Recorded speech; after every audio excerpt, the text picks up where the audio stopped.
Deixem-me começar por chimpanzés e um papagaio. Desde os anos 40, que diversos cientistas cognitivos, antropólogos, psicólogos, linguistas tentam instruir primatas superiores na arte da linguagem, na arte de connosco comunicar. E os resultados foram impressionantes. Niemczynski, um chimpanzé assim batizado em honra a um linguista, aliás, em sátira de um linguista chamado Noam Chomsky, conseguiu aprender cerca de 150 palavras. Mas algo aconteceu. Todos estes primatas superiores, a maior parte deles chimpanzés, não conseguiram aprender a fazer algo que todos nós fazemos desde tenra idade. Nenhum deles conseguiu aprender a perguntar. E eu poderia aqui, de forma taxativa, dizer então que os seres humanos são a única espécie com a capacidade para perguntar. Poderia aqui, taxativamente, dizer-vos que perguntar é uma capacidade exclusivamente humana. Mas falta o papagaio. O papagaio Alex. O papagaio Alex foi adotado por uma psicóloga, a investigadora norte-americana Pepperberg, que entre os anos 70 e os anos 2000, entre 76 e 2007, de forma mais precisa, o treinou. E o treinou de forma científica e o treinou de forma metódica. E ele aprendeu algumas cores, aprendeu números até 6, aprendeu a distinguir a unidade da pluralidade. E, surpreendentemente, um dia, o papagaio Alex foi colocado em frente ao espelho e, de um modo fascinante, perguntou-se de que cor. E aí aprendeu que era cinzento. Mas reparem, o facto de não poder taxativamente dizer que perguntar é uma capacidade exclusivamente humana, porque temos um e apenas um contra-exemplo de um espécime não humano que perguntou, não impede que possamos perceber que aquilo que no reino animal ou não existe, ou quanto muito é excepcional, no ser humano é a nossa prática. Isto é, enquanto que, se nós somarmos todos os anos pelos quais e ao longo dos quais primatas superiores, e não só, como vimos, foram educados em linguagem, e apesar dos resultados serem surpreendentes, primatas que aprenderam até 150 palavras, só temos exemplo de uma pergunta. Enquanto que nós fazemos da pergunta, fazemos do questionamento, fazemos da interrogação o nosso modo de ser, o nosso modo de habitar o mundo.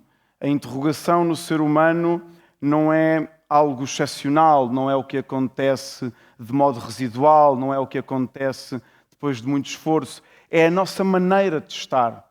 É o modo humano de experienciar a existência. Ora, eu gostaria de explorar convosco o modo como a pergunta é encarada na sala de aula tradicional.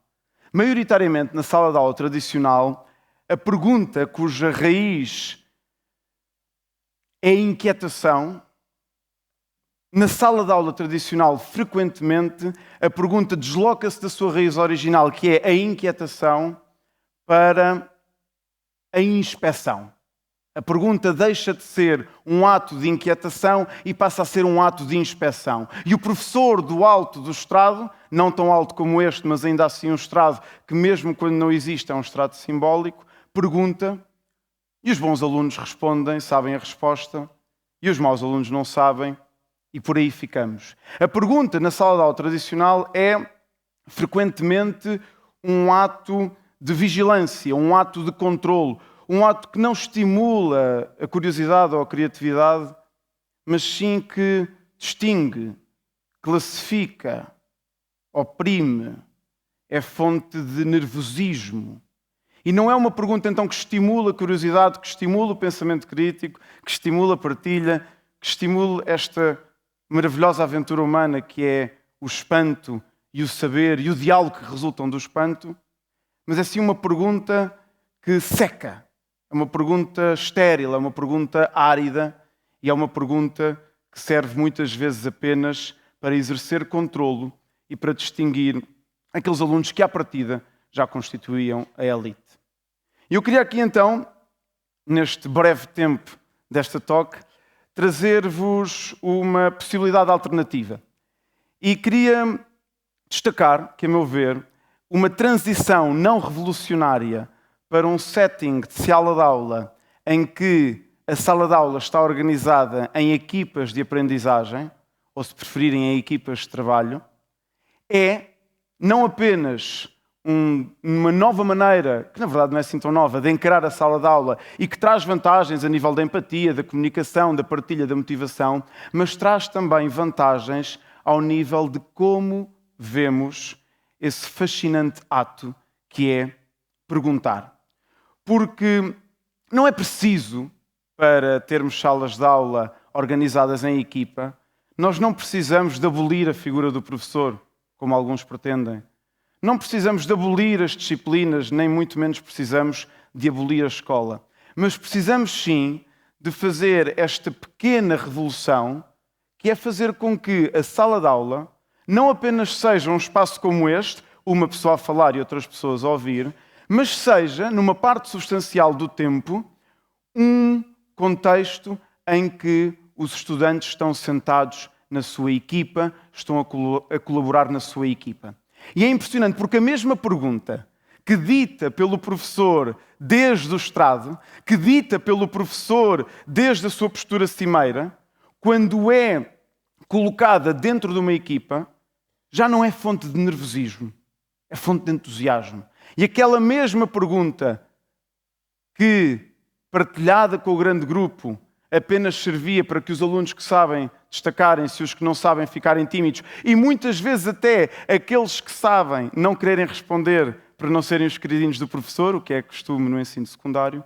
Quando a pergunta passa para a equipa, a pergunta passa a ser fonte de diálogo, passa a ser fonte de comparação de análises. Os estudantes comparam qual a melhor resposta, veem que caminhos levaram a cabo para chegar àquela resposta, pesquisam fontes, discutem entre si. A mesma pergunta que dita no contexto do grande grupo, da turma como um todo, era uma pergunta muitas vezes humilhante, sobretudo quando, por exemplo, dirigida especificamente a um dos estudantes, na equipa passa a ser uma pergunta que emancipa, passa a ser uma pergunta que entusiasma, passa a ser uma pergunta a partir da qual a equipa dialoga e partilha este maravilhoso espanto que é não saber e querer conhecer.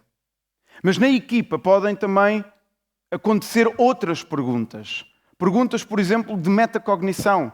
Não apenas perguntas de saber, mas perguntas que problematizam o próprio saber. Perguntas como, até agora, o que é que gostaste mais de aprender? O que é que gostarias de saber e ainda não sabes? Em qual das aprendizagens te sentiste mais confortável? Em qual te sentiste menos confortável? Qual das coisas que aprendemos na aula te parece mais útil para o futuro? Qual destas te parece que é mais relevante para a carreira profissional que estás a pensar seguir? Perguntas que podem levar o estudante na equipa a refletir sobre o que está a aprender, a refletir sobre para quê é que o está a aprender e a refletir sobre o modo como, de forma pessoal, se está a apropriar daquilo que está a aprender, exercendo a sua singularidade. Mas nós bem podemos apostar mais na pergunta na sala de aula e bem podemos apostar mais na pergunta nas equipas, que isso não impede que estejamos a atravessar um obstáculo existencial e civilizacional àquilo que é o ofício interrogativo do humano. A expressão brain rot foi a palavra do ano da Oxford em 2024. Podridão do cérebro. E é uma expressão que designa aquele sentimento que muitos de nós teremos, e que os psicólogos estudam, e os neurocientistas também, de desgaste mental, de cansaço mental, depois de estar horas a fio, ou às vezes até minutos a fio, no scroll das redes sociais. E este scroll Este scroll da rede social comandada pelo algoritmo, este scroll que já não é o scroll como na rede social antiga, por assim dizer, em que nós víamos as atualizações dos nossos amigos, este scroll que nos aliena, este scroll que nós podemos estar infinitamente a ver pequenos vídeos de 15, 20 segundos, um gatinho, uma luta de jiu-jitsu, uma pessoa a dançar, o melhor gol da época, um político e assim vice-versa, e podemos estar ad eternum nesse ciclo. Este scroll, muitos têm dito acerca dele a nível do impacto dele no nosso cérebro, muitos têm dito acerca do impacto dele na nossa mente. Mas há algo, a meu ver, que não tem sido sublinhado. É que este scroll, ao alienar-nos, inibe-nos de ter um espírito interrogativo. O scroll adormece, o scroll entedia, o scroll leva-nos numa espécie de hipnotização que tolda, que suprime o caráter interrogativo de estar aqui, de estar no mundo, de existir. E, portanto, este scroll em que nos perdemos nas filas de espera, este scroll em que, por vezes até numa refeição em conjunto, nos embrulhamos, este scroll que quando estamos a receber boleia, em vez de olhar pela janela, perdemos neste scroll. Este scroll, para voltar à escola, no qual os nossos estudantes passam grande parte do seu intervalo, não é que apenas tenha efeitos no esquecimento, porque tem. Há evidência de que se eu tenho uma aprendizagem e a seguir vou para o scroll, vou retê-la menos do que sem scroll. O problema existencial do scroll é que o scroll nos afasta da possibilidade de interrogar, precisamente porque é anestesiante.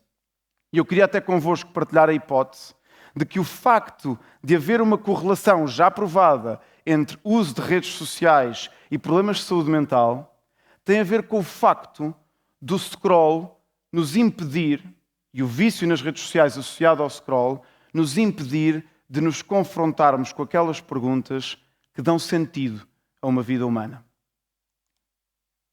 E, portanto, o grande repto que vos lanço nas aulas, nos intervalos, na fila de espera para uma repartição pública, na paragem do autocarro, no automóvel, na refeição em família, ou simplesmente num tempo solitário, é que voltemos a confrontar-nos com o outro. E esse outro podemos ser nós próprios, os vários que cada um de nós é na sua habitação do mundo. E voltar e resgatar e salvaguardar o caráter questionador e interrogativo do humano. A palavra que nos une aqui hoje é a palavra horizontes. E tudo o que eu acabei de dizer podia ser sintetizado neste desafio. Recuperarmos, resgatarmos e salvaguardarmos o horizonte interrogativo do ser humano. E que melhor sítio para o fazer hoje do que aqui no TEDx Torres Vedras. Obrigado.